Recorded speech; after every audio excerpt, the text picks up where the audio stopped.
Bonjour à tous, vous allez bien? Ouais. Amen. Est-ce qu'on peut juste se lever un instant, on va prier. Je voudrais juste introduire ce culte avec une prière et puis une lecture dans le psaume 9. On va juste se remettre au Saint-Esprit. Seigneur, merci pour ce moment, merci pour ta grâce, merci pour ta parole. Merci pour la joie de te louer, de t'adorer et de te connaître. Vraiment, je te remercie, je te bénis pour qui tu es, pour tout ce que tu es en train de faire. Merci pour ta gloire, merci pour ta victoire, merci pour ta louange. Merci Seigneur parce que tu as triomphé une fois pour toutes et tu nous as entraînés dans ce triomphe, dans cette victoire, avec toi et en toi. Merci parce que nous régnons avec toi, nous sommes victorieux et nous pouvons te louer et te célébrer de tout notre cœur. Tu es entièrement digne de louange parce que tu nous as acquis la vie et la vie éternelle. Merci Seigneur pour ta mort, ta résurrection et ton triomphe éternel. À toi la gloire Seigneur Jésus-Christ pour tout ce que tu as accompli et pour l'avoir partagé avec nous. Nous sommes, c'est juste de te louer, c'est raisonnable de t'offrir un culte vraiment de tout notre cœur parce que tu es digne. Bénis nos cœurs, aide-nous à croire, aide-nous à voir ce que tu as fait et aide-nous à grandir dans ta présence et dans la louange parce que tu es vraiment digne d'être célébré. Bénis et enflamme ce culte par la présence et la puissance du Saint-Esprit pour chacun de nous, chaque personne présente, au bénéfice de ta grâce, de ton règne, de ta guérison, de ta parole, de ta puissance. Merci parce que tu es réel et que tu agis aujourd'hui comme hier, tu n'as pas changé. À toi toute la gloire au nom de Jésus. Amen et Amen. Alléluia. Est-ce qu'on peut pousser un cri de joie acclamer le nom du Seigneur?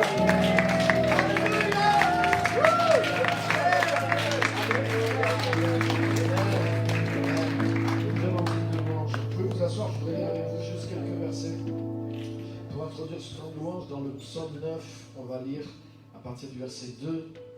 Et c'est David qui a écrit ce psaume. Et David, c'est quelqu'un qui connaissait Dieu. Et dans ce qu'il dit, David, c'est un prophète. En plus, il a écrit la parole de Dieu, donc c'est inspiré par le Saint-Esprit. Mais il nous parle des attitudes qu'il avait, lui, la manière dont il se manageait lui-même et ce qu'il avait compris déjà dans l'Ancienne Alliance. Donc au verset 2, je vais vous le lire. Il dit « Je te louerai, Éternel, de tout mon cœur, je raconterai toutes tes merveilles. Je ferai de toi le sujet de ma joie et de mon allégresse. Je chanterai ton nom, Dieu très haut. » Amen. Donc il a décidé. En fait, David n'a pas attendu que la louange vienne sur lui. David a décidé, je te louerai, Éternel, et je le ferai de tout mon cœur. Alléluia. Je raconterai toutes tes merveilles. Je ferai de toi le sujet de ma joie. C'est-à-dire, je décide de me réjouir en toi. C'est Dieu qui va être le sujet de ma joie et je vais me réjouir en lui. Je te louerai, Éternel. C'est une décision qu'il a prise. Amen. Et regarde au verset 4 ce qu'il dit. Il dit, mes ennemis reculent, ils trébuchent et disparaissent devant toi, car tu soutiens mon droit et ma cause. Tu sièges sur ton trône en juste juge. Tu réprimandes les nations, tu détruis le méchant, tu effaces leur nom pour toujours et à perpétuité. Plus d'ennemis, des ruines éternelles. Tu as détruit les villes et leur souvenir est perdu. L'Éternel règne pour toujours. Il a dressé son trône pour le jugement. Il juge le monde avec justice. Il juge les peuples avec droiture. Amen. Amen. Il dit là que ses ennemis ont reculé, ils ont trébuché, ils ont disparu devant toi. Et tu soutiens mon droit et ma cause. Tu sièges sur ton trône en juste juge. Tu as détruit le méchant pour toujours et tu règnes pour toujours. Alléluia. Et c'est ce que Jésus a fait pour nous. Jésus a détruit nos ennemis. Jésus a vaincu nos ennemis. Jésus a écrasé nos ennemis et il s'est assis à la droite de Dieu. Jésus n'est pas debout en alerte avec une épée à la main à la droite de Dieu pour voir si jamais il y a un ennemi qui revient et qu'il faut lui trancher la tête à nouveau. La Bible dit que Jésus a triomphé et qu'il s'est assis une fois pour toutes, pour toujours à la droite de Dieu pour régner et pour gouverner éternellement. Alléluia. Ça veut dire que Jésus-Christ a vaincu nos ennemis et nous a fait asseoir avec lui sur le trône. Et la raison pour laquelle on peut louer Dieu aujourd'hui, c'est que Jésus-Christ a triomphé pour toi. Il a triomphé pour moi. Et il nous a fait asseoir dans un lieu de victoire, dans un lieu de règne avec lui pour toujours. Alléluia. Et il est vraiment digne de notre louange parce qu'il a vaincu nos ennemis pour que nous puissions régner avec lui et être victorieux. Amen. Amen. Vous voudrez qu'on pousse un cri de joie encore avec lui?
Nous voulons te dire ce matin, coûte que coûte, nous voulons te suivre, Père. Nous voulons marcher avec toi. Mon âme veut te louer, mon âme veut t'exalter. Alléluia. Ce matin, nous allons prendre ce chant qui dit, Seigneur, je te suivrai parce que tu es mort pour moi et je veux vivre pour toi. Alléluia.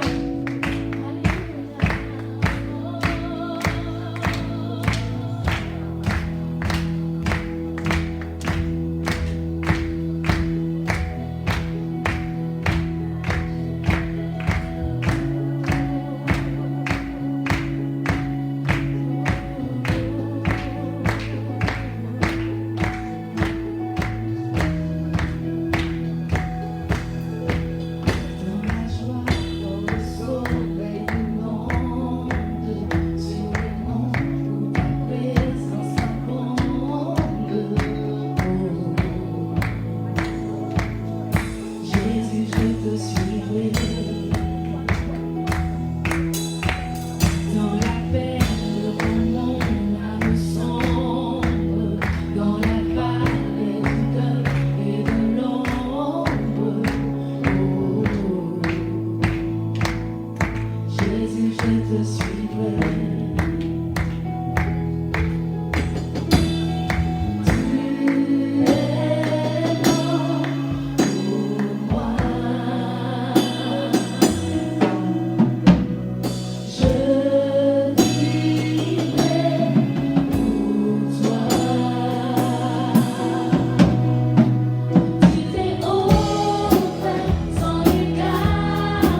more than we could ever ask or think. Overflow, overflow, overflow, overflow. You're my Lord forever, my God, my El Shaddai. You're my Lord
que toi, El Shaddai. Alléluia, le Dieu qui pourvoit. Il n'y a que toi, Seigneur, la puissance dans le nom de Jésus. Alléluia.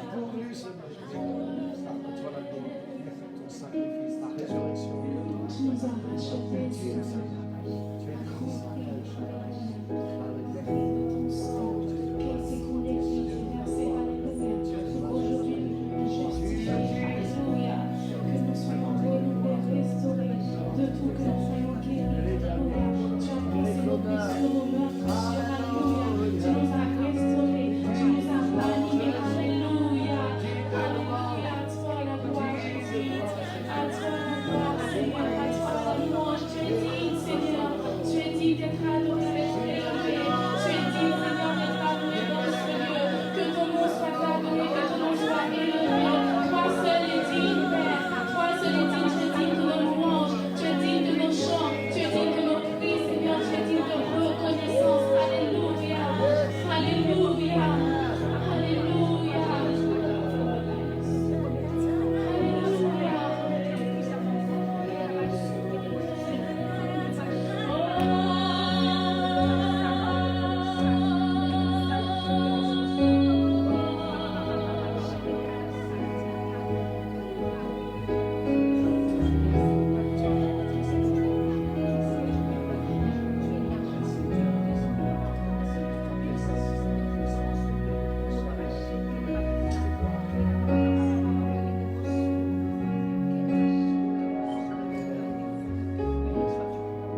Je suis racheté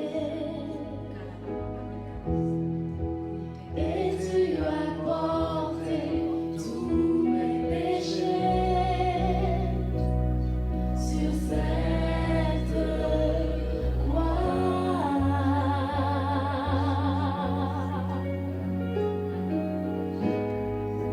Nous nous prosternons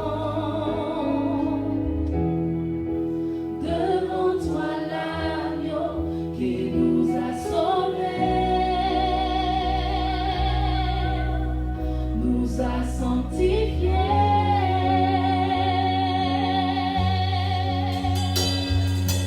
Il y a la puissance dans le sang de Jésus.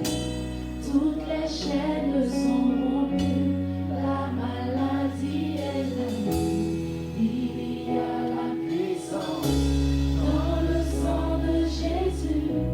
Tout aveugle verra, toute langue confessera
et je renais.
renonce à mes propres voies. Tu traces un chemin nouveau. Alors je m'abandonne entre tes tendres mains. Quand j'ai confiance en toi, je n'ai rien à craindre. Fais de moi un vase, fais de moi une offrande, fais de moi ce que tu veux que je sois. Je n'ai rien à offrir. Jésus, tu m'as tout donné. Fais déborder ma vie d'un vin nouveau.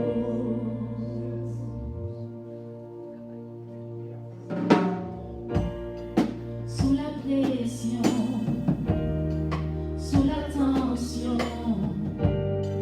tu fais un vin nouveau. Je renonce à mes propres voies. Tu traces un chemin nouveau. Tu traces un chemin nouveau. Fais de moi un vase, fais de moi une offrande, fais de moi ce que tu veux que je sois. Je n'ai rien à offrir. Jésus, tu m'as tout donné. Fais déborder ma vie d'un vin nouveau. Fais déborder ma vie d'un vin nouveau. Fais déborder ma vie d'un vin nouveau. Quand le vin est nouveau, la puissance est nouvelle. Il y a la liberté, le royaume est là.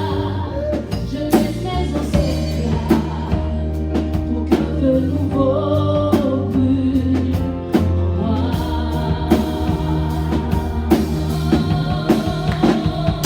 Quand le vin est nouveau, la puissance est nouvelle. Il y a la liberté, le royaume est là.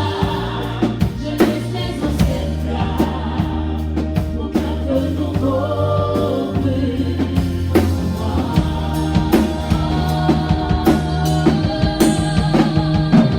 Le vin est nouveau, la puissance est nouvelle.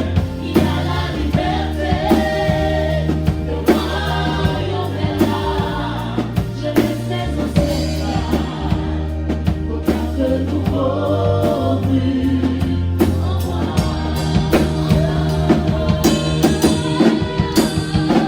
Quand le vin est nouveau, la puissance est nouvelle.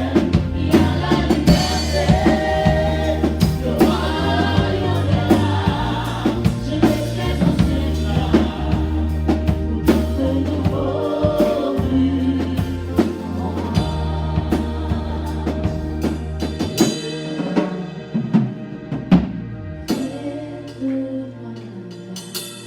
Fais de moi une offrande, fais de moi ce que tu veux que je sois.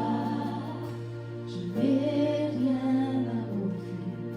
Jésus, tu m'as tout donné. Fais déborder ma vie d'un vin nouveau. Fais déborder ma vie d'un vin nouveau. Fais déborder ma vie d'un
l'offrande tant qu'on est là dans cet esprit de louange, de prière. Je voudrais qu'on fasse l'offrande pécuniaire, l'offrande de nos biens. Mais là aussi, c'est quelque chose de la louange. C'est quelque chose aussi qu'on envoie vers en haut. Alléluia. Alléluia. Je voudrais que tu prépares ton offrande. Chacun de nous a préparé. Si on est venu pour apporter aussi quelque chose qu'on reçoit bien, on peut donner parce qu'on reçoit justement. Seigneur, nous te bénissons. Merci pour ta grâce. Et merci aussi pour tout ce que tu fais dans nos vies matérielles, dans nos vies physiques. Merci pour la guérison. Merci pour la santé divine que nous expérimentons. Merci pour les délivrances, les miracles que tu fais. Merci aussi pour les lois naturelles que tu as créées, que nous pouvons utiliser pour améliorer nos vies, notre santé. Tu nous as donné tous tes bienfaits. Seigneur, merci pour le corps que tu nous as donné. Merci pour la vie, merci pour ta bénédiction, merci pour la prospérité que tu nous as redonnée au travers de l'évangile, au travers de ce que tu nous as appris, au travers de la sagesse. Et merci pour tous tes bienfaits qui abondent dans nos vies matérielles aussi. Nous te louons pour ça. Et nous sommes heureux, Seigneur, de faire une part de nos biens pour te servir, que ce soit ici, que ce soit auprès d'autres qui ont des besoins. Seigneur, nous sommes heureux de te servir, nous sommes heureux de bénir ton œuvre, de soutenir ton œuvre financièrement. Et nous t'offrons aussi ce sacrifice non seulement de louange, mais aussi de nos biens, Seigneur, pour honorer et glorifier ton nom. Merci, Seigneur, au nom puissant de Jésus. Merci pour ta grâce matérielle, sur le plan matériel qui est réel, au nom puissant de Jésus. Amen. Alléluia. Est-ce qu'on peut acclamer son nom? Alléluia.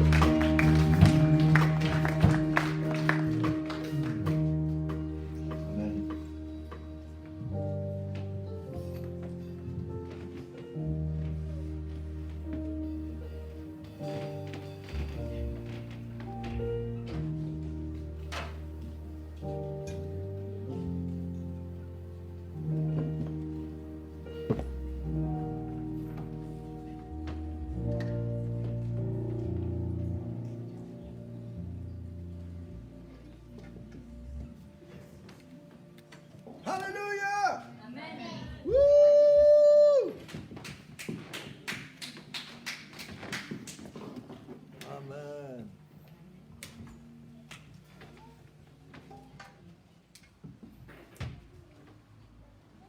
En fait, normalement, on doit faire du bruit pour ceux qui ne sont pas là. Voilà!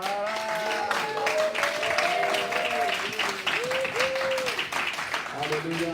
Amen.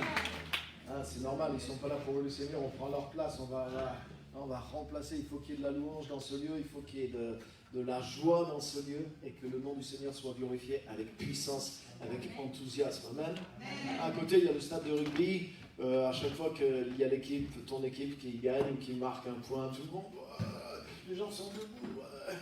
Moi j'aime bien le sport, mais honnêtement, j'ai jamais dans ma vie j'ai été payé une certaine somme pour aller me mettre dans un stade sous la pluie. Mais je comprends le délire, hein. Mais par contre, on connaissant Jésus-Christ, en repensant à ce qu'il a fait pour nous. Hein?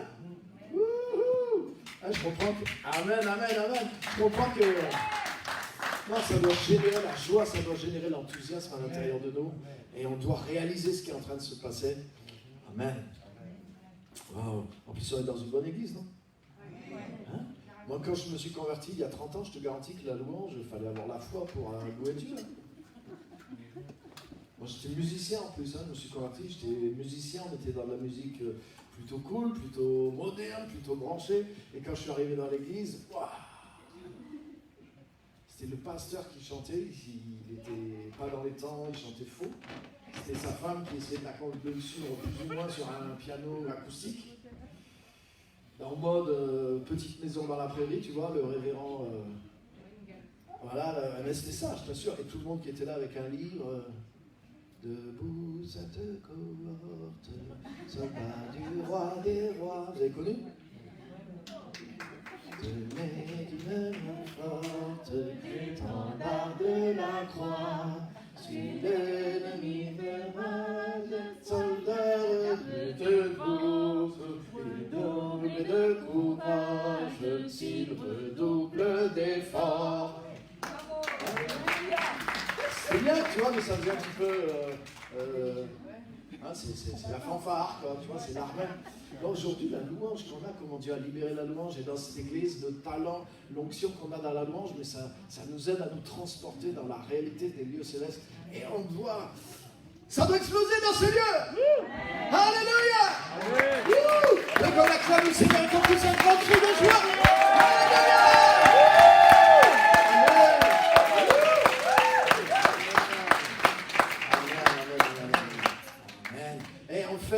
On ne fête pas un enterrement, hein, tous les dimanches, on fête une résurrection.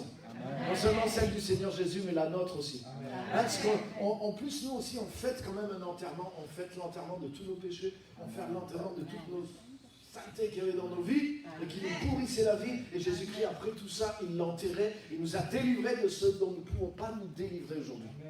Tous, quand tu es chrétien, tout ce que tu as encore des luttes en tant que chrétien. Mais je voudrais te dire quelque chose. Ce avec quoi tu es en train de lutter aujourd'hui en tant que chrétien pour devenir un meilleur chrétien. Mais Jésus-Christ l'a déjà pris sur lui et il l'a déjà détruit. Donc peut-être tu n'arrives pas encore peut-être à appliquer cette victoire, mais elle est à toi. Amen. Je veux te dire que tu es déjà dans la victoire. Peut-être la victoire n'a pas encore fleuri et porté tous ses fruits, mais je voudrais te dire que cette victoire est en toi et qu'elle est certaine. Alléluia. Alléluia. Moi, je n'ai pas toujours compris, ça fait plus de 35 ans que je suis à Jésus-Christ, et quand je suis venu à Jésus-Christ, j'étais en chantier, je vous garantis, à l'intérieur, à l'extérieur, tout était à refaire. Et des fois, je me disais, mais comment je vais m'en sortir? Je luttais avec des trucs dans ma tête, je me disais, comment je vais faire pour m'en sortir? Et tu sais qu'est-ce que j'ai compris? C'est pas en me cassant la tête que ça m'a aidé à avancer d'un pouce. Au contraire, plus tu es concentré sur qu'est-ce qui va pas en toi et comment c'est possible et supplier Dieu de t'aider, plus tu fais ça, ça ne résout pas les problèmes. Et confiance. Même si tu ne sais pas comment, tu as mis ta vie dans les mains de quelqu'un qui sait comment t'amener du point A au point Z. Fais-lui confiance. Fais-lui confiance. Tout ce que tu ne peux pas porter, fais-lui confiance. Alléluia. Et confiance. Et il y a eu à force de marcher avec Dieu, mais au bout d'un moment, je me suis retourné des fois et je me suis dit, mais j'ai plus le boulet que j'avais. Tu sais, des fois, tu dis, ah ouais, il faut viser le truc, il faut se concentrer, il faut faire... Des fois, c'est comme ça que ça se passe, effectivement, hein, tu confesses le truc, mais il y a des fois, marche avec Dieu simplement et fais-lui confiance. Et lui, il opère en toi. Et il y a des choses au niveau dans notre vie qui sont dans des niveaux profonds. Ah, même les psychiatres, ils se sont perdus, hein. Ils ont cherché le subconscient, le surconscient, le surmoi, le sous-moi. Ils ont plongé dedans, ils ne sont pas ressortis eux-mêmes. Tellement c'est profond, mais c'est vrai. Il y a une dimension profonde dans l'être humain, parce que Dieu l'a fait profond. Mais pourquoi la Bible dit éternel? Tu sondes mon cœur et mes reins. Ça veut dire qu'il y a une dimension de toi. Le chirurgien ne peut pas aller, le psy ne peut pas aller, La drogue ne peut pas aller, le médicament ne peut pas aller, mais l'Esprit de Dieu peut aller. Et il peut régler les choses. La parole de Dieu peut aller, elle peut régler les choses en toi. Et en marchant avec Dieu, en faisant ce que te dit Dieu, ce que te dit sa parole, tu ne sais pas pourquoi, mais un jour, tu te rends compte que tu es réparé. Tu te rends compte que ce boulet que tu as traîné pendant longtemps n'est plus là, tu es guéri, tu as la joie, tu as la paix. Alléluia. Et je voudrais te dire ça, c'est que notre victoire a été complète en Jésus-Christ. Et peut-être ça prend du temps pour que ça s'intègre tout en toi, mais en étant en Christ, tu es dans ta victoire complète déjà. Donc sois dans la foi. Ne laisse pas l'ennemi se réjouir à ton sujet parce que tu as encore des luttes, mais aie déjà la joie et l'anticipation de la victoire parce que Christ a vaincu une fois pour toutes et il s'est assis sur le trône une fois pour toutes. Alléluia. Amen. Alléluia.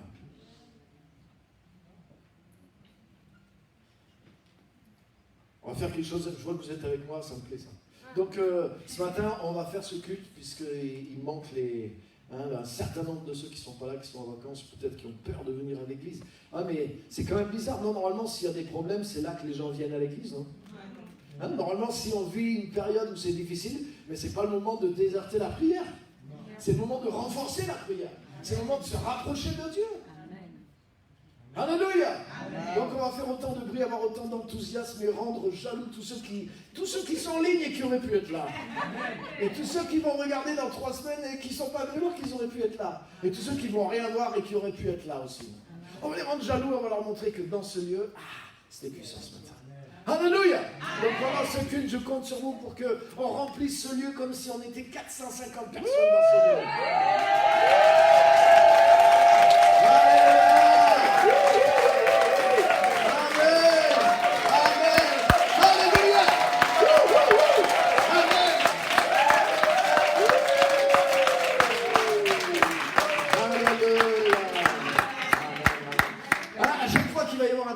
Dans le message et tout, vous criez, vous pouvez monter sur la chaise, vous retenez pas, ok?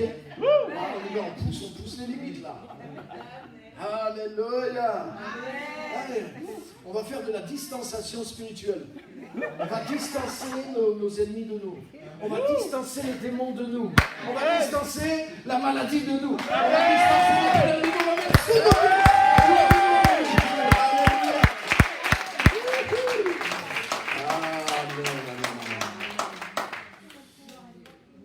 Ça commence bien déjà. Franchement, hein? Le message n'a pas commencé, on est déjà. Ah yeah. Ça change tout. Hein? Oh. Alors je veux partager quelque chose de vraiment spécial avec vous. Amen. Quelque chose de spécial avec vous, voilà, ce matin sur le sacrifice. Le chemin du sacrifice. La croix. Amen. La Bible est un livre qui parle de sacrifice. C'est vrai ou c'est pas vrai? Ouais. Eh ouais. Dans l'Ancien Testament, il y a des sacrifices. Dans le Nouveau Testament, il y a surtout un sacrifice. Hein? Et on voit dans la Bible que le sacrifice, c'est toujours un chemin pour s'approcher de Dieu. Hein? Par exemple, si on lit dans Genèse chapitre 4, je vous l'épargne, et c'est l'histoire de Caïn et Abel, hein, qui sont les 2 premiers fils d'Adam et Ève. Et qu'est-ce qu'ils font? Ils choisissent d'amener à l'Éternel un sacrifice, une offrande. Donc il y en a un qui est cultivateur, il amène l'offrande de ses fruits et de ses légumes, et l'autre il est éleveur et il amène un peu de son menu bétail. Et ils offrent tous les deux un sacrifice à Dieu. Et voilà que Dieu porte un regard favorable sur Abel et sur son offrande, mais Dieu ne porte pas un regard favorable sur Caïn et sur son offrande. Il y a même des gens, des philosophes, des incrédules qui ont écrit sur ces choses-là, parce qu'il y a une époque où la Bible au moins influençait même les incrédules. Aujourd'hui, ils ne prennent même plus la peine de lire le livre de référence pour le critiquer. Mais il y a eu une époque où les gens réfléchissaient, mais comment ça se fait que Dieu... Ah, on voit bien que Dieu... Mais ils n'ont pas pris le temps d'étudier la parole un petit peu en profondeur. Alléluia, parce qu'il y a une raison pour laquelle Dieu n'a pas porté un regard favorable sur Caïn et sur son offrande. Et Dieu va lui dire. Dieu va lui dire, hé, toi, tu as un petit problème tu as quelque chose contre ton frère dans ton cœur. C'est ce qu'il lui a dit. Il lui a dit, règle ça. Il l'a averti de ce qui allait arriver. Mais qu'est-ce qu'a fait Caïn? Caïn n'a pas écouté Dieu. Caïn a laissé cette haine, cette jalousie grandir à l'intérieur de lui et il s'est jeté sur son frère et il l'a tué. Mais il avait un problème à l'intérieur de lui. Parce que franchement, même si t'arrive un truc qui te semble injuste, tu ne deviens pas meurtrier pour ça en 5 minutes. Hein. Ça veut dire qu'il y a déjà quelque chose qui se trame à l'intérieur de toi. Et c'est pour ça que Dieu n'a pas porté un regard favorable sur son offrande. Il dit, j'aime bien ton offrande, mais toi, il y a un petit truc à régler là. Il faut que tu viennes me voir. Là, il faut que tu viennes dans le garage là et je vais te régler 2-3 moutons à l'intérieur de toi parce qu'il y a un truc qui ne fonctionne pas bien. Et tu le sais. Et qu'est-ce que Caïn a dit? Suis-je le gardien de mon frère?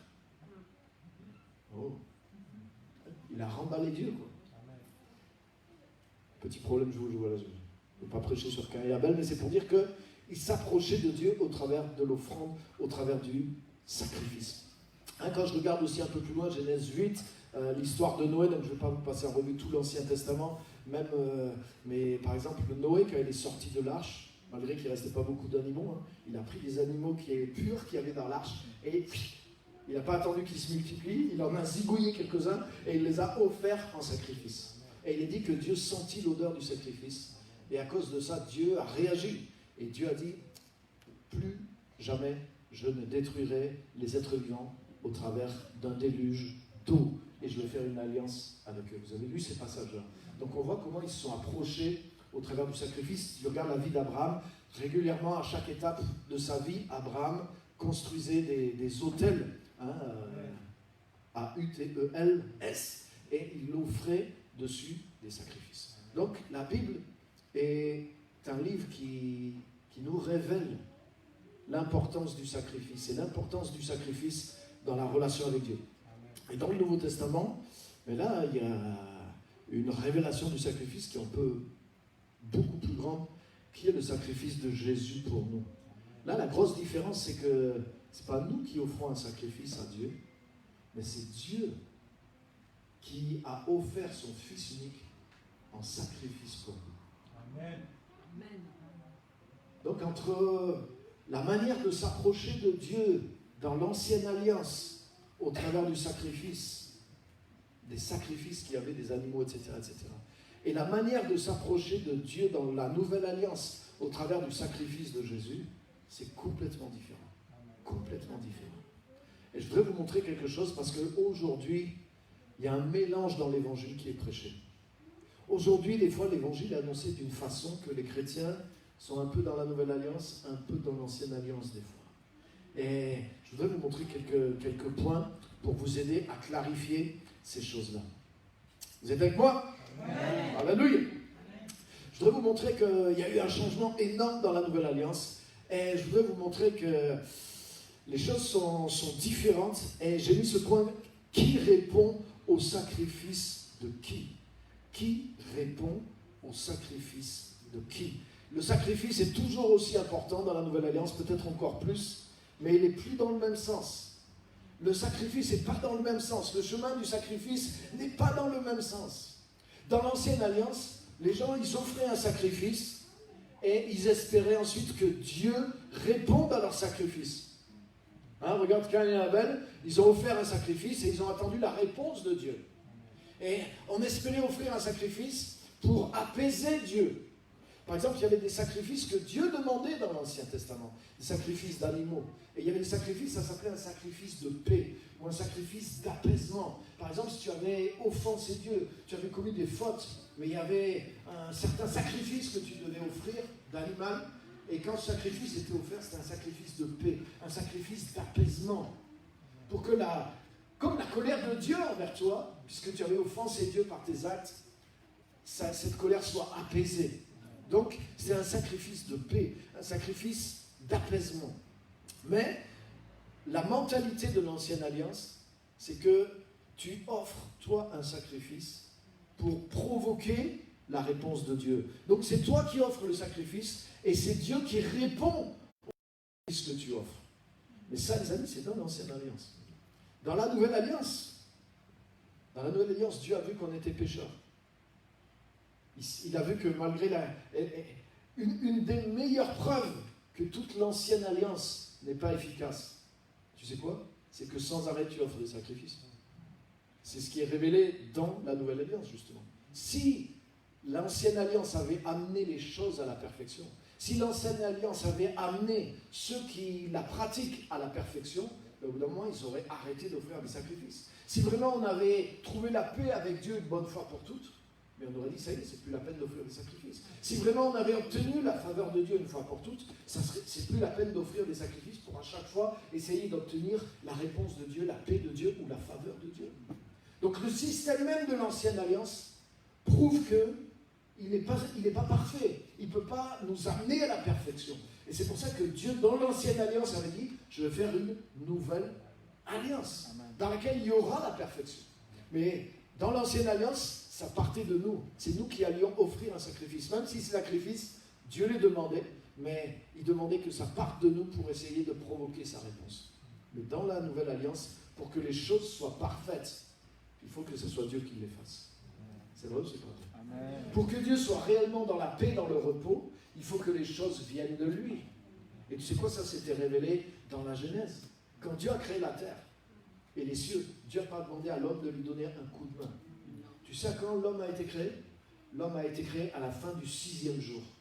Tu sais ce que ça veut dire? Ça veut dire que le premier jour de l'homme, c'était le jour du repos. Tu sais qu'est-ce que Dieu voulait dire? J'ai pas besoin de toi pour que ça soit parfait. Donc toi, commence par te reposer en jouissant de ce que j'ai accompli pour toi. Ça, c'est l'évangile. Et pour que Dieu puisse être satisfait de tout, il fallait que Dieu fasse tout lui-même. Et il est dit à la fin du premier jour, Dieu vit ce qu'il avait fait, c'était bon. Fin du deuxième jour, c'était bon. Fin du troisième jour, c'était bon. Fin du quatrième jour, c'était bon. Fin du 5e jour, c'était bon. Mais fin du 6e jour, quand Dieu a mis l'homme et la femme sur terre, Dieu vit que c'était très bon. Alléluia! Alléluia! Et là, il a dit que le 7e jour, Dieu s'est reposé de tout ce qu'il avait fait. Parce que Dieu avait tout accompli. Et il a dit là, c'est parfait. Ce que j'ai fait est parfait. Maintenant, je peux mettre l'homme dedans pour qu'il profite de ce qui a été parfaitement accompli pour lui. Wow. Alléluia. Qu'est-ce que Jésus a dit lorsqu'il a fini son œuvre sur la croix? Il a dit tout est accompli. Et pour que notre rédemption soit parfaite, il ne faut pas que nous, on y ajoute quelque chose. Il faut que ça soit l'œuvre que Dieu fait. Alléluia. Amen. Et c'est pour ça que dans l'ancienne alliance, tu travailleras 6 jours et tu te reposeras le 7e. C'est-à-dire que tu te reposes de ton œuvre. Mais les chrétiens, les premiers chrétiens, qu'est-ce qu'ils ont fait? Ils ont changé ça. Ils ont mis le premier jour comme jour de repos. Autrement dit, je commence par me reposer. Pourquoi? Parce que Dieu a travaillé pour moi. Ce que Dieu a fait est parfait. Et moi, j'entre dans le repos de Dieu. Alléluia. Amen. Je ne viens pas travailler à ma rédemption. Je ne viens pas offrir des sacrifices de ma vie en attendant la réponse de Dieu. Mais ce que Dieu a fait est parfaitement fait pour lui. Quand Dieu a créé, ça lui a donné du repos. Tout ce qu'il avait fait était très bon. Et Dieu s'est reposé. Quand Jésus-Christ a accompli l'œuvre de notre rédemption, Jésus-Christ est monté s'asseoir à la droite de Dieu. Il a dit, ce que je fais est parfait. Et même lui n'est pas revenu retoucher quelque chose. Ce qu'il a fait est parfait.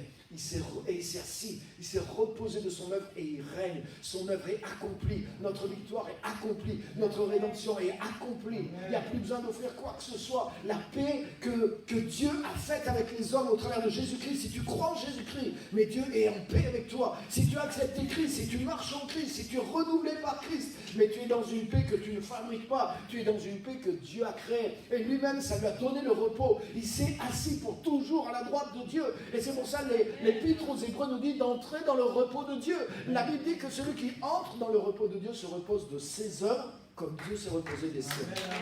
Alléluia. Alléluia. Dans l'ancienne alliance, tu es tout le temps en train de faire des œuvres. Tu es tout le temps en train d'offrir des sacrifices pour essayer de satisfaire Dieu. Mais ce que l'homme essaie de créer pour Dieu ne peut pas satisfaire son Créateur. Et c'est pour ça que le chemin du sacrifice s'est inversé dans la nouvelle alliance. C'est Dieu qui est venu vers l'homme. Jésus est devenu un homme. Et Jésus s'est sacrifié pour des gens comme nous, pour des gens qui étaient indignes, pour des pécheurs. Il a donné sa vie pour qu'il y ait une vraie paix avec Dieu. Alléluia. Et c'est pour ça que le sacrifice de Jésus, c'est une fois pour toutes. Alléluia. Vous savez que même dans l'histoire, ça s'est produit même dans l'histoire. À partir dans l'ancienne alliance, quand Dieu a fait sortir le peuple juif d'Égypte, 1500 ans avant Jésus-Christ à peu près. Déjà avant, il y avait des sacrifices. Déjà, ça existait. Caïn, Abel, Noé, Abraham, tout ça, c'était des siècles et des siècles avant la création, que Dieu crée le peuple d'Israël. Mais quand Dieu a créé le peuple d'Israël, même dans le livre de Job, c'est avant. C'est avant la loi, avant Moïse. Mais quand Dieu a suscité le peuple d'Israël en Égypte, qu'il a fait sortir d'Égypte, que c'était un grand peuple, Dieu l'a amené sur la montagne et Dieu a institué les lois sur les sacrifices. Hein, c'est tout ce que vous préférez dans l'Ancien Testament, vous qui avez commencé à lire le Lévitique, tout ça, hein, tous vos livres préférés. Alléluia.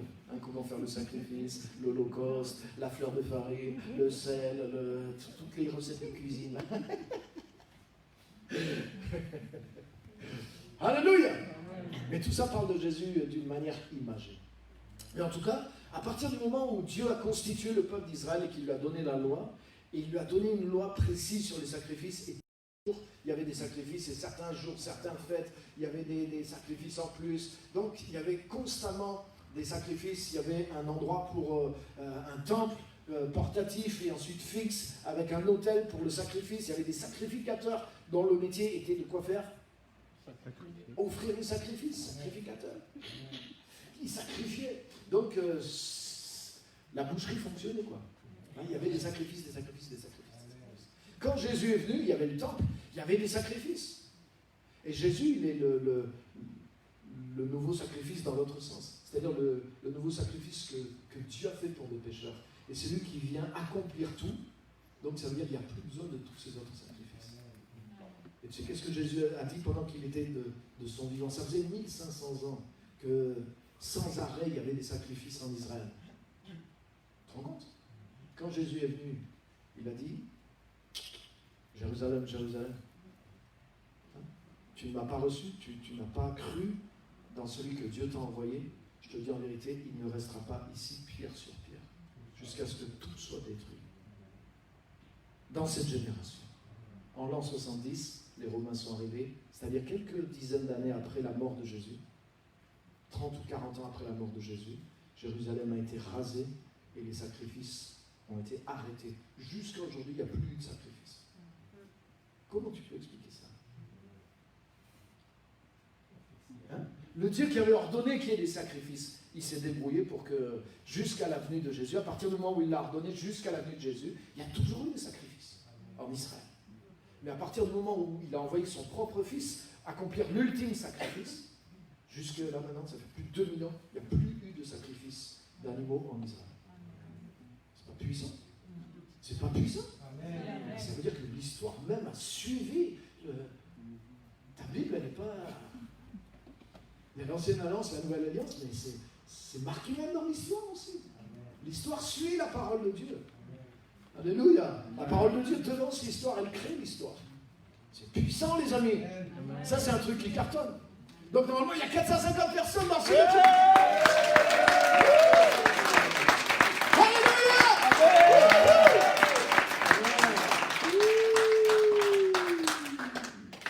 Dans l'Ancienne Alliance, tu essaies d'apaiser Dieu par ton sacrifice. Dans la Nouvelle Alliance, Dieu s'est apaisé lui-même. Dieu a fait en sorte, comme dans la création, pour que l'homme soit bien, Dieu a tout créé pour lui. Et il a créé un jardin d'Éden. Dieu a tout créé pour que ça soit parfait pour l'homme. Et quand tout a été créé parfaitement pour l'homme, Dieu est entré dans son repos. Et il a fait commencer l'homme dans ce repos-là. Le premier jour de l'homme, c'est le jour du repos de Dieu. C'est puissant. Dans la Nouvelle Alliance, c'est ça. C'est pas ce que tu fais qui peut donner de la paix à Dieu par rapport à toi. Même en tant que chrétien, même si tu passes ta vie à jeûner, à prier, déjà tu vas mourir de faim. Mais c'est pas ça qui va te rendre agréable à Dieu, c'est pas la force de tes sacrifices qui vont pouvoir provoquer la réaction que Dieu soit en paix avec toi. C'est pour ça que Dieu a dit, tout ça c'était passager. Maintenant c'est moi qui viens. Et je vais comme dans la... D'ailleurs c'est pas le hasard. La venue de Jésus, c'est pas juste la rédemption, c'est une nouvelle création. Tu rentres dans une nouvelle création. La première création, elle est venue de Dieu. La seconde, elle ne viendra pas de l'homme. Hein. Elle est venue du Créateur lui-même. Amen. Alléluia. Amen. Alléluia. Amen. Et dans cette seconde création, il est venu lui-même. Il a payé le prix de la rédemption. Et il est rentré dans le repos. Tout ce qu'il a fait était très très bon, était excellent. Il l'a fait une fois pour toutes. Il n'aura plus jamais besoin de revenir. C'est pour ça que si ta confiance, elle est dans ce que Jésus a fait pour toi, si ta confiance, elle n'est pas dans tes efforts, mais elle est dans le sang de Jésus, tu vas trouver une paix profonde avec Dieu. Parce que le sacrifice de Jésus, avant de te donner la paix à toi, il a donné la paix à Dieu. Yes! Alléluia! Et tu sais, des fois, le chrétien moderne, il est tellement centré sur lui qu'il pense que c'est efficace si ça produit quelque chose sur lui. Mais si tu comprends, si Dieu est en paix avec moi, c'est ce que j'ai compris au bout d'années de vie chrétienne. Un jour, j'ai compris ce que je suis en train de prêcher là. Et je me suis dit, si Dieu, à cause de Jésus, si Dieu est en paix avec moi, malgré ce que je suis encore, alors je vais décider d'être en paix avec moi parce que je ne vais pas être plus... Je ne vais pas chipoter plus que Dieu, quoi. Dieu est le juge parfait. Et c'est par rapport à lui que j'essaie d'être bien. Donc si lui, il a dit, je suis en paix avec toi, arrête de ne pas être en paix avec toi-même à cause de moi, puisque moi, j'ai payé pour que tu sois en paix. Tu vois ce que je veux dire? Et quand j'ai compris ça, j'ai lâché des fardeaux, j'ai lâché des boulets. Alléluia! Alléluia! C'est parce que Dieu est en paix. C'est parce que le sacrifice, le chrétien, il ressentit, si je ressens la paix de Dieu, je vais croire que je suis en paix avec Dieu. Si je ressens une paix à l'intérieur de moi, parce que souvent dans les témoignages, on entend ça. Et ce qui est vrai, des fois c'est vrai, mais si on ressent la paix à l'intérieur de nous quand on vient à Jésus, c'est pourquoi? C'est parce que Dieu est en paix avec nous au travers de ce que son Fils a accompli. Et il ne faut pas le transformer en quelque chose de juste subjectif. Même demain, tu te réveilles, tu es tourmenté, tu n'es pas bien en tant que chrétien. Je vais te dire quoi, c'est pas ce que tu ressens. Ça n'a rien changé dans le ciel. Ça n'a rien changé à ce que Jésus a fait. Ça n'a rien changé à la paix que Dieu a par rapport à toi. Alléluia! Tu as été réconcilié avec Dieu au travers du sang de Jésus. Tu étais son ennemi. Et maintenant, tu es devenu son ami au travers de la croix et de la résurrection de Jésus. Alléluia! Quand tu crois en Jésus, quand tu es entré en Jésus, quand tu as laissé ta vieille vie dans la tombe du baptême et que tu es ressuscité avec lui pour vivre une vie nouvelle, que l'Esprit de Dieu vit en toi, tu étais ennemi, maintenant tu es devenu ami. Amen. Et à plus forte raison, maintenant Dieu va être avec toi. Alléluia! Amen. Alléluia! Amen. Oh, c'est fort. C'est pour ça que dans la Nouvelle Alliance, le sacrifice, il est dans l'autre sens. C'est pas Dieu qui répond à mon sacrifice, mais c'est moi qui réponds au sacrifice de Dieu. Et je réponds au sacrifice de Dieu en quoi faisant? En croyant, en le recevant, en m'installant dedans. Et ça produit un miracle, ça produit une transformation.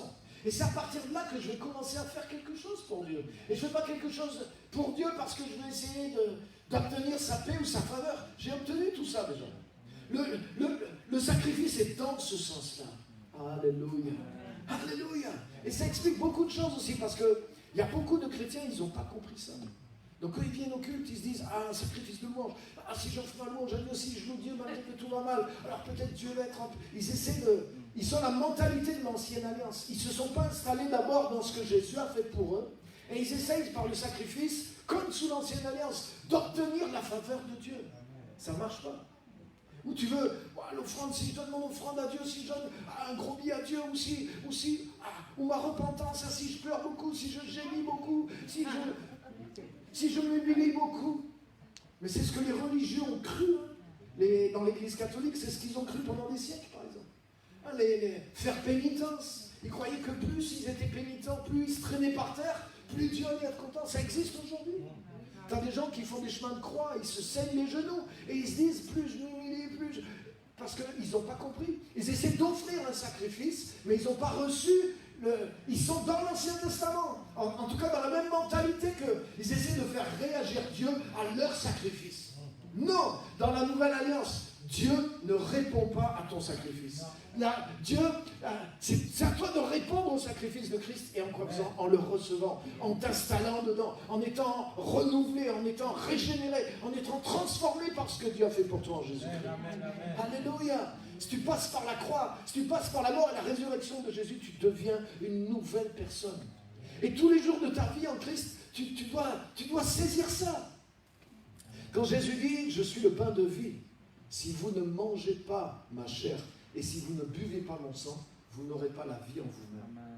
Ça veut dire que la mort de Christ, la réalité du sacrifice de Jésus, c'est quelque chose que je dois manger régulièrement, quotidiennement, comme du pain. Et il ne parle pas de la Sainte Seine. C'est te nourrir de ce que Jésus a fait pour toi. C'est-à-dire chaque jour, je suis dans le repos de Dieu. Ma vie chrétienne ce matin, elle ne part pas de ce que je vais faire pour Dieu, pour que Dieu me réponde. Ma vie chrétienne ce matin, elle part de ce que Jésus a fait pour moi, de la victoire qu'il m'a acquise, du pardon, de la grâce, de sa faveur, du règne, de la position royale qu'il m'a donnée. Et je pars à partir de ce que Jésus a fait pour moi. Alléluia!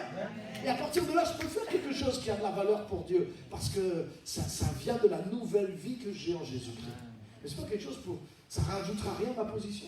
Ça ne rajoutera rien à la paix que tu as avec moi. Ça ne rajoutera pas mes fautes. C'est fait tout ça. C'est parce que tout ça est fait que je peux maintenant commencer à faire quelque chose pour le Seigneur. Est-ce que vous êtes avec moi? Amen. Alléluia. Dans l'ancienne alliance, l'homme offre des sacrifices. Dieu demandait des sacrifices. Dans la nouvelle alliance, c'est Dieu qui offre le sacrifice. Amen. Ça c'est inversé. Le sacrifice est encore plus important, je dirais. Mais le chemin, il est dans l'autre sens. Dans l'ancienne alliance, Dieu répond au sacrifice que fait l'homme. Dans la nouvelle alliance, nous répondons au sacrifice que Dieu a fait pour les hommes. Amen. Alléluia. Et c'est la foi. C'est la foi. Amen. Amen. C'est extraordinaire ça. Et la dernière chose que je voulais partager avec vous, c'est que dans la nouvelle alliance, tous nos sacrifices, parce qu'il y a des sacrifices aussi dans la nouvelle alliance que nous faisons. Ça en parle, il y a plusieurs endroits, on va voir les textes. Vous allez me dire, mais pourtant, il est question de sacrifices, mais justement, ils doivent être à leur place. Et dans la nouvelle alliance, tous nos sacrifices sont vivants. Dans l'ancienne alliance, tous les sacrifices, c'est des morts. C'est différent. Regarde dans Romains chapitre 12, verset 1er. Romains chapitre 12, verset 1er.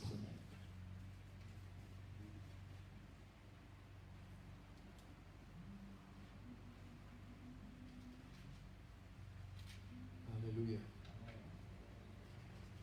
Tu peux l'afficher? Super. On va la voir sur l'écran. Romains 12, 1. Merci. Je vous encourage donc, frères et sœurs, par les compassions de Dieu, à offrir vos corps comme un sacrifice vivant, saint, agréable à Dieu. Ce sera de votre part un culte raisonnable. Je vous encourage donc. Donc juste avant, si tu lis tous les chapitres avant, il explique comment Jésus s'est sacrifié pour nous, comment prendre notre place en Christ, etc., etc. pendant 5, 6, 7, 8 chapitres. Et au chapitre 12, verset 1, il dit « Je vous encourage donc, par les compassions de Dieu, à offrir vos corps comme un sacrifice vivant, saint, agréable à Dieu. Ce sera de votre part un culte raisonnable. » On va lire aussi Romains chapitre 6, verset 13. Romains 6, 13.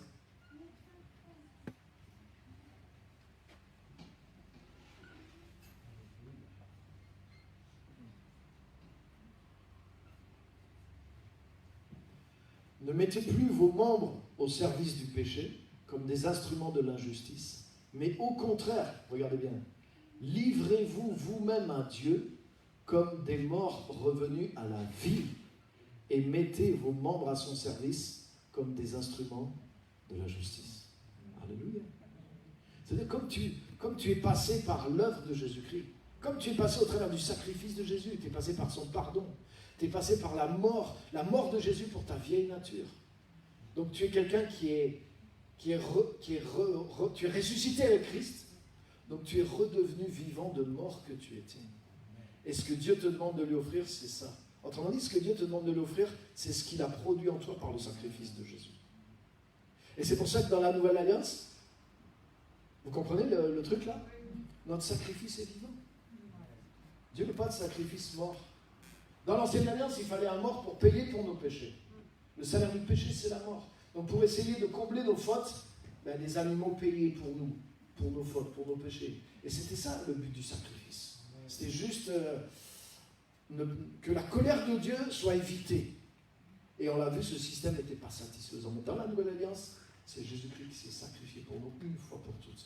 Non seulement il a enlevé la colère de Dieu, mais il nous a unis à Dieu. Non seulement il y a eu la mort de Jésus, mais il y a la résurrection de Jésus. Dans l'Ancienne Alliance, tu offrais des animaux, mais ils ne ressuscitaient pas. Il n'y avait pas de vie nouvelle pour toi après. Tu essayais juste d'effacer les bêtises au fur et à mesure que tu les commettais et tu repartais en recommettre d'autres. Parce que tu ne pouvais pas échapper à ce cycle. Et c'est ça pour l'Ancien Testament. Il y avait juste une cérémonie dans l'Ancienne Alliance qui image la résurrection, la mort et la résurrection. Je ne l'ai plus en tête, ça me revient là, mais c'est un sacrifice qui s'offrait avec deux tourterelles. Et il y en a une que tu égorgeais, tu versais son sang, et la deuxième, tu la relâchais. Et tu faisais ça sur un cours d'eau aussi. Donc ça, c'est l'image de Jésus, de vraiment la nouvelle alliance en Christ. C'est que lui, il est mort pour nos péchés. Mais quand il est ressuscité, il est reparti dans la vie, au travers de... En plus, avec un courant d'eau qui est là, ça c'est la vie nouvelle du Saint-Esprit. En Christ, c'est Dieu qui est mort pour nous, mais la Bible révèle, Jésus n'est pas seulement mort pour nos péchés, mais nous sommes morts en lui aussi. Notre vieille nature est morte en lui. Il y a une traduction qui dit la personne que nous étions autrefois est morte avec lui. C'est pour ça que dans le baptême, qu'est-ce que tu fais? Tu choisis toi-même de rentrer dans ta tombe. C'est ça dans le baptême. Le baptême, c'est ça. C'est pour ça qu'être aspergé au sens du symbole et du passage, ça ne marche pas, quoi. C'est pour ça qu'on te plonge dans l'eau, on t'ensevelit. Tu es enseveli avec Christ. On ensevelit que quelqu'un qui meurt. Donc à cause du sacrifice de Jésus, par la, je dirais, excusez-moi l'expression, mais par la magie par le miracle, il y a un truc surnaturel dans la mort de Jésus. C'est que c'est pas simplement lui qui est mort. Paul a compris ça aussi. Il a dit quand Christ est mort, je suis mort avec lui. Il a compris ça. C'est pas juste Jésus est mort pour mes péchés, mais quand il est mort, je suis mort en lui. Je suis mort avec lui. Et dans le baptême, j'ai choisi d'ensevelir cette vieille nature pour être débarrassé de tout ce qu'Adam m'a refilé. Alléluia. Amen. Ça fait que non seulement le sang de Jésus efface mes péchés, mais la mort de Jésus me délivre du péché qui est en moi. Et en ressuscitant avec Jésus au-dessus de ce courant d'eau qui est la vie du Saint-Esprit qu'il me donne, je deviens une nouvelle créature qui est vivante et qui est capable de ne plus vivre comme un instrument d'injustice, mais qui est capable de vivre maintenant comme un instrument de justice, non pas juste par mes efforts, mais parce que je suis un mort revenu à la vie. Alléluia. Il y a quelque chose en moi qui a été détruit dans la mort de Christ. Et il y a quelque chose en moi qui a été construit, qui est né par la résurrection de Jésus. Il change ma vie, il change ma nature, il change mes aspirations. Alléluia. J'avais une nature de péché, il m'a donné une nature de justice. J'étais pécheur, il m'a rendu juste gratuitement. Et il me maintient juste. Alléluia. Alléluia. Vous allez dire, mais je suis chrétien depuis quelques années, je ne suis pas toujours parfait, il y a encore quelques injustices dans ma vie, c'est vrai. Mais le sang de Jésus te couvre pour ces injustices. Et l'Esprit de Dieu t'aide à t'améliorer, mais pas à partir de là. Pas à partir de ton sacrifice pour Dieu, mais à partir du sacrifice du Fils de Dieu pour toi. C'est toujours à partir d'un vivant revenu de la mort que tu vas pouvoir produire la justice, parce que la justice vient de la nature de Jésus. Donc il y a quelque chose que tu ne peux pas produire en dehors de Jésus. Alléluia. Mais Dieu est dans un processus de travail en toi pour te rendre à la perfection jusqu'au jour de Jésus-Christ. Mais tant que tu es dans sa main et que tu es en Christ, mais Dieu est en paix avec toi.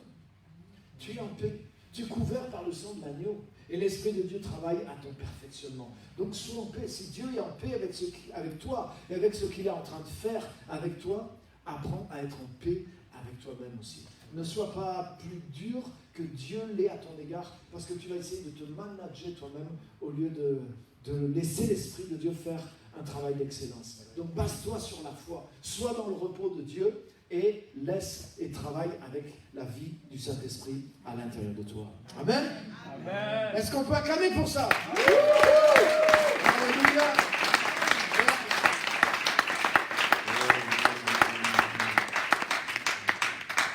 Tous les sacrifices dans la Nouvelle Alliance sont des sacrifices vivants. Parce que nous laissons d'abord opérer le sacrifice de Jésus.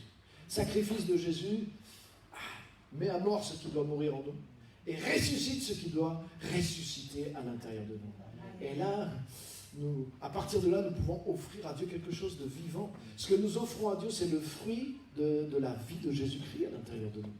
Et ça a une valeur. Ça a de la valeur. Ce n'est pas les œuvres mortes pour essayer d'acheter Dieu, mais c'est un sacrifice vivant. Mon sacrifice de louange, ce n'est pas quelqu'un qui n'a pas la faveur de Dieu et je me dis, ah, si je loue Dieu beaucoup, il va faire quelque chose pour moi. Non, c'est parce que je sais ce que Jésus a fait pour moi. Je sais qui je suis en Christ. Donc là, mais je vais louer Dieu. Comme dit la Bible, nous l'aimons parce qu'il nous a aimés le premier. Ça veut dire que ma réponse à Dieu, nous l'aimons, elle vient de ce que Jésus a fait pour moi. Parce qu'il nous a aimés le premier. Donc c'est moi qui réponds au sacrifice. Je laisse produire en moi le fruit du sacrifice de Jésus, de sa résurrection. Et à partir de là, je réponds à ce que Jésus a fait pour moi. Je loue Dieu à cause de ce qu'il a fait pour moi. Je loue Dieu à cause de ce que je suis. Alléluia. Alléluia. Le fait que je sois en Christ, mais je me rends compte qu'il y a une bénédiction même matérielle qui est dans ma vie. Donc quand je fais l'offrande, je ne fais pas l'offrande pour que Dieu me donne de l'argent. Alléluia. C'est parce que je suis déjà béni que je peux donner, que je peux être généreux, que je veux faire du bien aussi. Je sais ma position en Christ, je sais que je peux. Non, je ne peux pas mourir de faim. Je ne peux pas mourir de faim. Amen. Ou alors il faut qu'on m'enferme dans un endroit et qu'on ne me donne pas à manger. Là, je vais mourir de faim. Mais sinon, je ne peux pas mourir de faim. Dieu est mon Père. Alléluia. Il y a à manger sur cette planète. Je ne mourrai pas de faim. Alléluia. Amen. Non, c'est réel. Il y a une provision de Dieu, même dans ce que Jésus a fait pour nous. Il y a quelque chose qui rachète de la pauvreté, de la misère, de la maladie. Et en Christ, j'ai cette position-là. Et je crois dans ces choses-là, les amis. Alléluia. Donc je ne fais pas l'offrande pour essayer de produire ça sur ma vie. Vous voyez la différence? Je suis en Christ, que je fasse l'offrande ou pas, je vais prospérer. Amen. Est-ce que vous êtes là? Amen. Ça, c'est la mentalité de l'ancienne alliance. Vouloir faire quelque chose pour que Dieu réponde à mon sacrifice. Ça veut dire ma confiance est dans mon sacrifice. Dans la nouvelle alliance, c'est Dieu qui a fait le sacrifice. Et notre confiance, elle est dans le sacrifice que Dieu a fait en notre faveur. T'imagines? Si Dieu pouvait répondre à un petit sacrifice d'un homme dans l'ancienne alliance, aujourd'hui, à plus forte raison, mais c'est Dieu lui-même qui a offert le sacrifice. Et ce n'est pas ni de l'argent, ni de la louange, ni du temps. Il a offert la vie de son propre fils une fois pour toutes. Mais c'est la garantie que toutes les promesses, elles sont scellées, toutes ces promesses. Donc je n'ai pas à craindre. Et je ne vais pas essayer de rajouter mon sacrifice dans l'espoir que ça va acheter mieux quelque chose qui est déjà promis par Christ. Ça ne sert à rien. C'est comme vouloir, comme si Dieu avait payé des millions et des millions et des millions d'euros et nous qu'on soit là chaque semaine à vouloir mettre quelques petits centimes pour essayer de faire, peut-être là avec ça Dieu va faire quelque chose pour moi. Ah oui mais là c'est peut-être parce que j'ai pas mis assez de centimes que Dieu... Vous voyez, ces centimes-là c'est quoi? C'est nos efforts, c'est nos propres justices, c'est nos sacrifices qu'on veut faire. Si on le fait à partir de quelqu'un qui est mort, ces sacrifices-là n'ont aucune valeur. Nos sacrifices ont de la valeur parce qu'ils sont basés sur le sacrifice que Jésus a fait pour nous. Et ces sacrifices-là ne provoquent pas la réponse de Dieu en notre faveur. Puisque nous avons déjà la faveur de Dieu. Alléluia. Alléluia. Et tu sais quoi, des fois Dieu nous récompense quand même pour les choses qu'on fait pour lui. Parce qu'il apprécie quand même. Malgré qu'il n'en ait pas besoin. Et malgré que ça soit le fruit de son œuvre en nous. Mais c'est comme ça que ça va fonctionner. Alléluia. Dans la nature, ça fonctionne comme ça aussi. Quand on a des enfants, il ressemble à son papa, il ressemble à sa maman, il ressemble à... Et nous, on a trouvé une super expression qui est pas mal. Nous sommes les procréateurs. Mais qui est le créateur pro?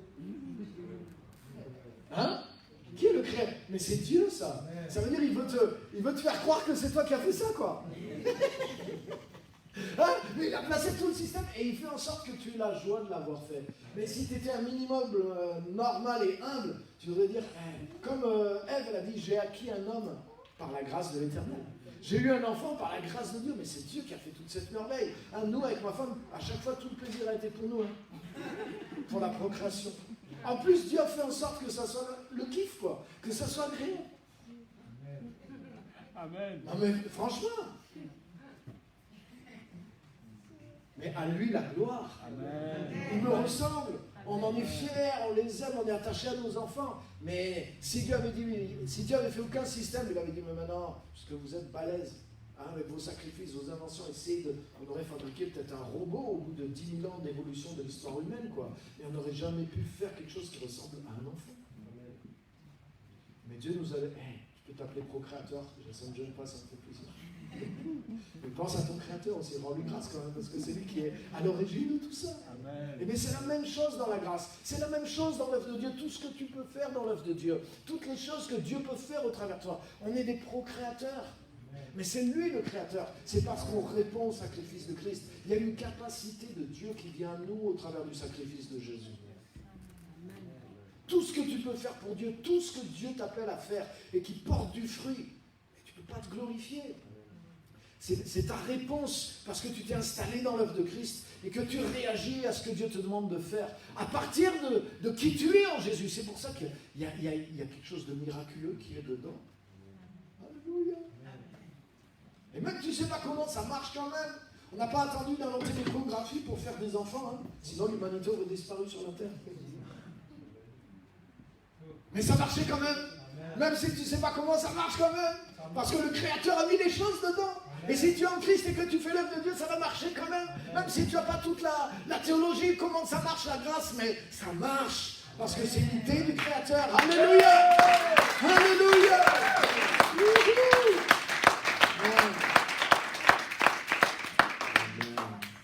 J'ai une image de ça, de quelque chose qui m'est arrivé quand j'étais petit. Je me rappelle, je ne sais pas quel âge j'avais, je devais peut-être avoir 8 ans, 10 ans, j'étais avec ma mère, et puis c'était l'anniversaire de ma mère. Et moi, j'ai dit, je veux faire un cadeau à ma mère.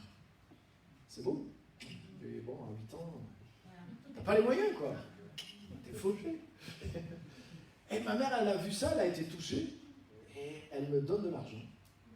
On va dans un magasin, elle me dit, achète-moi un cadeau.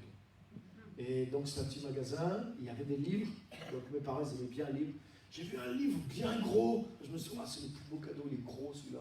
J'avais assez d'argent, j'ai acheté de gros livres, j'ai un petit cadeau, et j'ai offert le livre à ma maman. Et tu sais quoi, ma maman était super contente. Et elle a pris le livre et elle était super contente. Et après, tu sais qu'est-ce qu'elle m'a dit? Elle m'a dit, en fait, tu sais, j'ai déjà ce livre. Mais ça n'a rien changé à sa journée. Mais c'est exactement ça l'image. C'est que en Christ, Dieu nous donne une capacité de faire des choses pour lui. Mais même les choses qu'on fait pour lui, qu'on lui apporte, il les a déjà. Tu crois qu'il ne peut pas les acheter lui-même? Mais tu sais quoi? Ça lui fait quand même plaisir. Et Dieu est capable même de te... je vais te récompenser pour le livre que tu m'as acheté avec l'argent que je t'ai donné et que j'avais déjà. Amen. Mais il y a des chrétiens qui sont assez fous pour croire. Là, j'ai dû faire un tel sacrifice que Dieu m'a répondu. Tu vois ce que je veux dire? Ouais, là, j'ai fait un truc, Dieu m'a répondu. Je suis quelqu'un là. Je vais refaire la même chose la première fois. Non. Partons à partir de ce que Dieu a fait pour nous en Christ. Et à partir de là, oui, ton sacrifice de louange, il est agréable à Dieu. Le sacrifice de tes biens, amen. Le sacrifice même de ta vie, amen. Ça en parle dans la Bible. Mais tu ne fais pas ça pour acheter quelque chose, c'est parce que tu as tout reçu. Amen. Et parce que tu as reçu, parce qu'il y a une capacité, parce qu'il y a un miracle, il y a une transformation de Dieu en toi, il y a quelque chose de Dieu qui grandit en toi, mais tu veux te donner, tu veux agir pour Dieu, tu veux faire des choses pour le Seigneur, mais tout ça, c'est le produit de la rédemption à l'intérieur de toi. Ce n'est pas pour acheter Dieu, mais c'est produire quelque chose pour Dieu, que Dieu pourrait largement produire sans toi. Mais il désire nous accorder sa faveur, comme ma mère. Elle a vu que je grandissais, je commençais à avoir l'intention de vouloir faire quelque chose de bien pour elle. Elle a dit, ça c'est une bonne idée. Mais tiens, je te donne la capacité de le faire. Achète-moi quelque chose que j'ai déjà, ça me fera plaisir. Mais prends le plus gros tant que tu es. Je te donne l'argent pour acheter. J'avais de quoi acheter le plus gros. J'ai acheté le plus gros livre qu'il y avait. Alléluia. Alléluia. Alléluia. Tu peux rêver de faire quelque chose de grand pour Dieu, mais pas pour acheter la faveur de Dieu, parce que tu as la faveur de Dieu. Parce que tu as la capacité de Christ à l'intérieur de toi. Amen. Alléluia. Est-ce qu'on n'a pas un Dieu extraordinaire? Est-ce que l'évangile n'est pas extraordinaire? Alléluia. Alléluia. Est-ce que les 450 personnes qui sont là, ton Dieu n'est pas extraordinaire?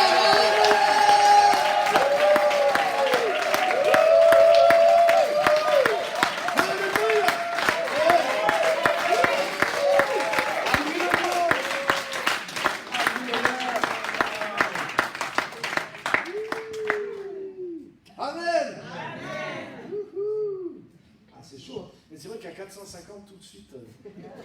Là, ça s'y connaît, hein, l'atmosphère. Et libéré. Mais on pourrait être dans une église où il y en a 450 qui dorment aussi. Ça existe. Et là, même qu'il soit 500, 1000, c'est mort. Alors que nous, à 450, c'est vivant.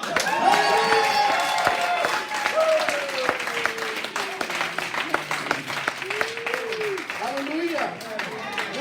Donc je voudrais pas simplement que ce message vous fasse du bien ce matin, mais je voudrais que vous puissiez réfléchir aussi. Parce que des fois, dans nos pratiques chrétiennes et dans les choses qui sont enseignées dans l'Église, mais les amis, il y a des sacrifices qu'on demande de faire aux chrétiens qui sont des sacrifices de l'ordre de l'ancienne alliance. Et je voudrais que tu te débarrasses de ça. Alléluia. Des fois, on prend un texte de l'Ancien Testament, on en fait une loi du Nouveau Testament. Moi, j'ai entendu prêcher tellement de fois sur Malachie chapitre 3, la dîme et les offrandes. Et si tu ne donnes pas ta dîme, tu seras maudit. En tordant un passage de l'Ancienne Alliance. Mais je vais te dire la vérité, en Jésus-Christ, c'est impossible. Si je suis en Jésus-Christ, je ne peux pas être maudit pour une question d'argent. Donc ça, c'est faux.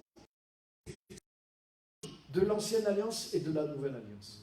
Dans la Nouvelle Alliance, c'est nous qui répondons au sacrifice de Jésus. Alléluia. Et nous l'aimons parce qu'il nous a aimés le premier. Si je donne quelque chose à Dieu, c'est grâce à tout ce que Dieu m'a donné. Alléluia. Avant de connaître Jésus-Christ, j'ai vécu 1 an dans une forêt. Je vivais avec moins de 15 € par mois. Pas mal, hein? Et mon but, c'était d'arriver à vivre sans argent. Je voulais vivre en dehors du système. À 100%. J'aurais pu, juste pour payer mes allumettes. C'est le seul truc que j'avais réussi à vivre indépendamment. Sauf les habits et les allumettes. Mais avec du troc, j'aurais réussi à faire ça. Mais t'as vu, à cette époque-là, si je dis je vais amener, j'aurais pu amener le 10e de ce que j'avais. Ça n'aurait pas été grand-chose. Mais Dieu m'a béni, même sur le plan matériel. Aujourd'hui, si ça m'arrivait de faire des choses, pas par obligation, et même là, tu sais quoi? Je ne veux pas te dire. Non, je ne suis pas obligé de faire ce que je fais. Mais là, c'est moi-même qui suis en train de me casser la tête, de prendre des risques, d'investir, de risquer tout ce que j'ai. Pourquoi faire? Pour essayer de gagner encore plus d'argent. Pourquoi faire? Pour pouvoir construire des œuvres, des projets pour le Seigneur. Je ne suis pas obligé de faire ça même avec la loi. Peut-être ça va faire 2 fois, 3 fois, 5 fois, 10 fois, 20 fois ma dîme. Même plus, je vais produire 10 fois plus que ce que j'ai aujourd'hui pour être capable de donner 100 fois ce que j'ai aujourd'hui. Ça, c'est un des projets qu'il y a à l'intérieur de moi. Mais je ne suis pas obligé de faire ça. Dieu ne m'a pas demandé de faire ça. La Bible ne me demande pas de faire ça. Mais j'ai envie de faire quelque chose à l'intérieur de moi. Je veux me battre pour l'accomplir. J'ai besoin d'argent pour l'accomplir. Je ne veux pas racketter les chrétiens. Je vais commencer par travailler moi pour produire des choses et pour pouvoir faire plus encore pour l'œuvre de Dieu. Je l'aime parce qu'il m'a aimé le premier. Si c'est l'amour de Dieu qui est en moi pour lui, pour son nom, pour les gens, pour son œuvre, mais ça ne va pas juste être 10% de ma vie qui va ressortir. Dieu n'a pas donné 10% de sa vie. Alléluia. Donc oublie cette histoire de Dieu. Oublie cette histoire que tu es maudit si tu ne donnes pas. Mais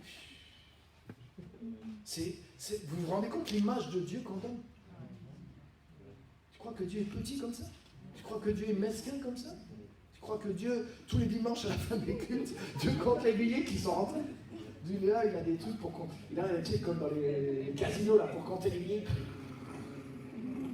Il demande à Gabriel, alors c'est quoi la recette aujourd'hui?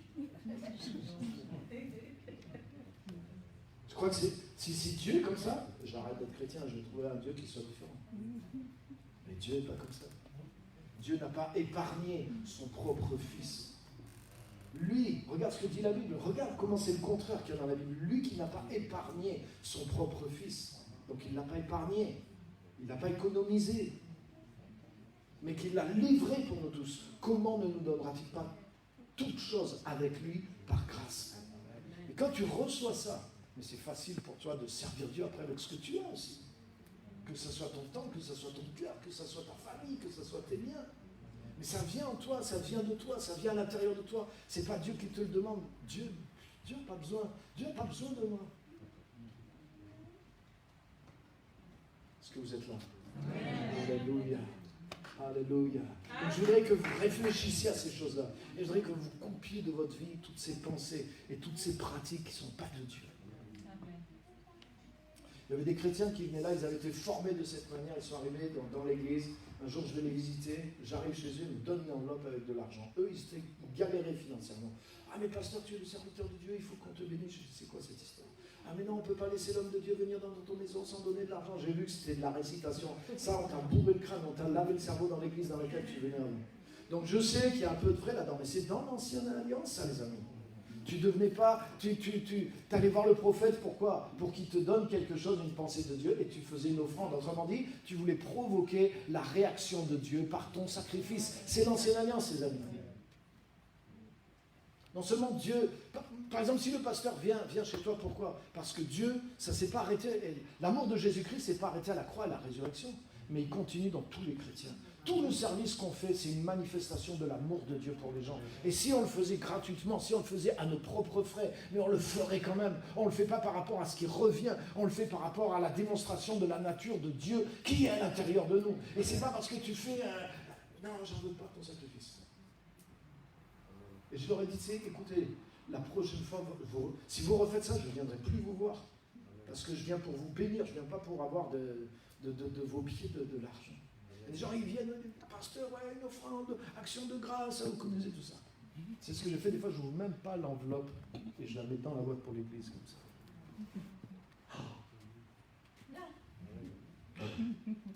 Mais pasteur, si on t'avait donné 20 000 €, alléluia, gloire à Dieu. Je regarde, hein, je fais les bêtes grasses sont pour moi, les bêtes maigres sont pour les femmes. Non, tout ça, c'est l'ancienne alliance, les amis. Et essayez pas d'acheter, ou alors je vais faire ça de cette offrande en espérant que Dieu va faire ça pour moi. Je vais donner. Tout ça, c'est l'Ancien Testament, les amis. Je vais donner de l'argent, comme ça peut-être Dieu me guérira. Non. Dieu voit ton cœur, par contre.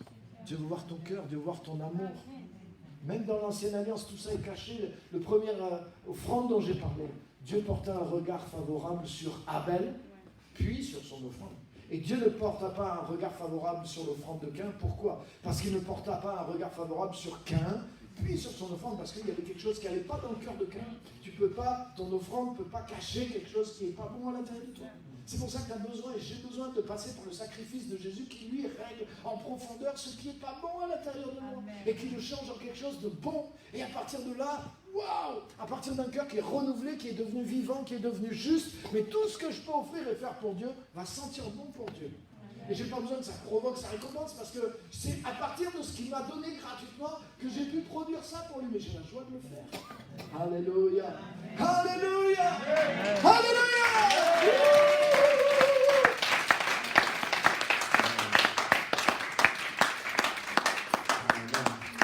Donc faites du tri dans vos pratiques, faites du tri dans vos croyances et basez-vous sur ces choses-là. Amen. On va se lever, on va terminer par la prière et on va rendre grâce à Dieu.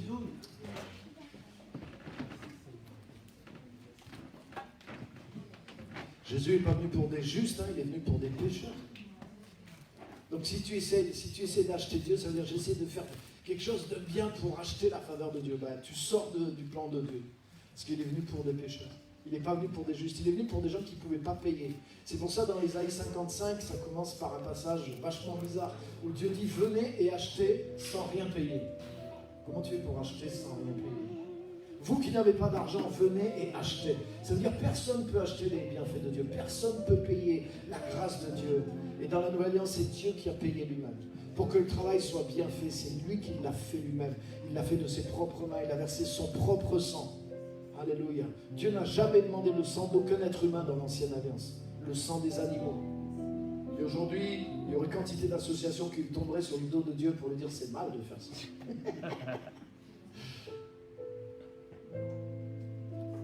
Mais Dieu s'est sali les mains lui-même et il a sacrifié la vie de son propre fils. Et Jésus s'est sacrifié volontairement. Ça ne lui est pas tombé dessus sans qu'il s'en rende compte. Il l'a fait volontairement. Regarde ce qui s'est passé la veille à Gethsémane. Jésus a prié. Si c'est possible que ça passe à côté de moi, si c'est possible que les gens soient sauvés d'une autre façon, Dieu a dit non. il a dit, Seigneur, à ce moment-là, s'il n'y a pas d'autre chemin que ta volonté soit faite. Et Jésus a été volontaire. Dieu l'a fortifié et l'a rendu capable. Mais c'est Jésus qui a été jusqu'au sacrifice de sa vie dans des conditions que vous connaissez, qui étaient brutales, violentes, qui étaient de la torture. Il n'a pas été fusillé ou décapité. Ça n'a pas duré juste quelques secondes. Il a été torturé, il a agonisé pendant des heures, il a souffert pour nos péchés et il a donné sa vie pour que nous soyons sauvés. Dieu a fait le travail lui-même. À cause de ça, tu peux être vraiment en paix avec Dieu. Tu peux avoir la grâce de Dieu qui agit dans ta vie. Amen. Alléluia. Je voudrais qu'on lève nos mains ensemble. Je voudrais qu'on reçoive la grâce de Dieu. Je voudrais que ce soit nous qui répondions au sacrifice. Le culte, ce n'est pas un moment pour que Dieu réponde à nos sacrifices. Mais c'est à nous de répondre au sacrifice de Jésus. Il s'est donné pour nous. Il a donné sa vie pour des pécheurs. Et tu peux être pardonné, tu peux être transformé. Et tu peux vivre ta vie chrétienne en paix. Parce que Dieu est en paix avec toi. Au travers de Christ. Si tu es en Christ, sois en paix avec toi. Parce que Dieu est en paix avec toi. Au travers de ce que lui a fait. Il s'est assuré de quelque chose qui lui procure satisfaction. En le faisant lui-même. Par le plus grand prix qui soit. La mort et la résurrection de son Fils unique. Alléluia. Seigneur, merci. Je reçois ce que tu as fait pour moi. Je me couvre du sang de Jésus. Seigneur, et je veux recevoir, je veux prendre, me nourrir de ce qui est dans le sacrifice de Jésus. Alléluia. Je veux que ce que je fais pour toi, ça vienne de ça, ça soit le fruit de ton œuvre en moi. Je veux passer par la mort, la résurrection de Christ. Et Seigneur Jésus, je reçois le pardon, la grâce et la vie nouvelle qui est en toi ce matin. Et je veux vivre tous les jours à partir de là.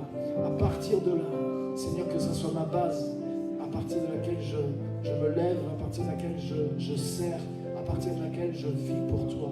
D'un sacrifice vivant, mort que j'étais, et j'ai été rendu vivant, j'ai été rendu capable, j'ai été vivifié par toi. Alléluia. Et à partir de là, je peux offrir et faire quelque chose de valable depuis ta grâce, Seigneur, au nom de Jésus. Amen. Merci pour le Dieu que tu es. Merci pour cette grâce qui est suffisante pour toute notre vie, une fois pour toutes. Alléluia. Je veux rentrer dans ton repos. Je veux rentrer dans le repos de Dieu.